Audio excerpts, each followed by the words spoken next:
There's something so captivating about a good adventure story. So many of us have collective memories of the experience of stepping into an imaginary world for the first time. The Chronicles of Narnia, The Wizard of Oz, and so many others drew us in with their engaging stories. But another vital piece of that experience was the illustrations, which aided in syncing up our imaginations with those of the author and illustrator. My vision for the Kingdom of Florida series was no different.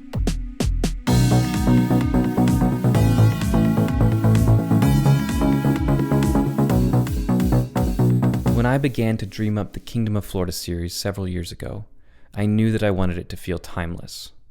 Not just the written story, but also the experience of reading and seeing and imagining. Though in my writing I was intentional about structuring and using word choices that anchored the story in an imaginary past, I felt that the best way to immerse readers in that classic storybook experience was to include hand-drawn black and white illustrations in every book. For the initial book, I invited my friend Alice Waller to serve as illustrator. Hi, my name is Allie. I am the illustrator for the Kingdom of Florida. So I am an installation artist and a painter. She's a fantastic and prolific artist, and I had admired some of her work that featured that pen and ink style I was aiming for. The process began with me collecting ideas and inspiration, which I curated on a Pinterest board. I then shared the board with Allie and provided her with a rough draft of the book, so she could read through and determine which moments in the story could be illustrated. Taylor and I will storyboard together. I look at some reference pictures, and then I kind of let the imagination of Florida take control. Some of my favorite illustrations have been whenever Taylor introduces a new character and I'm able to help people to visualize it.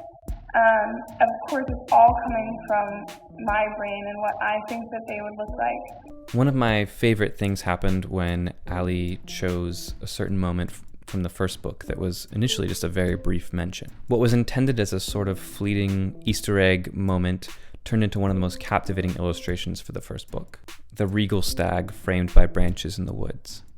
Receiving the final illustrations for the first book was an amazing feeling.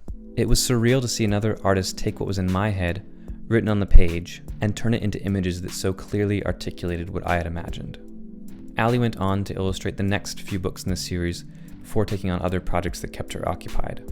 So for book 6, I turned to an old friend named Samantha Pollack, whose work and style I had also admired for some time.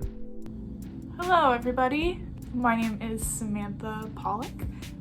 Something about connecting visually to a story is really special. Sam did equally compelling work at bringing the story to life, and I'm so honored by her contribution to the series. I'm a graphic designer by trade, but my earliest artistic experiences were making pencil drawings on copy paper. So for the final installment in the Kingdom of Florida series, I decided to go back to my roots and try my hand at illustrating a few key moments in the book.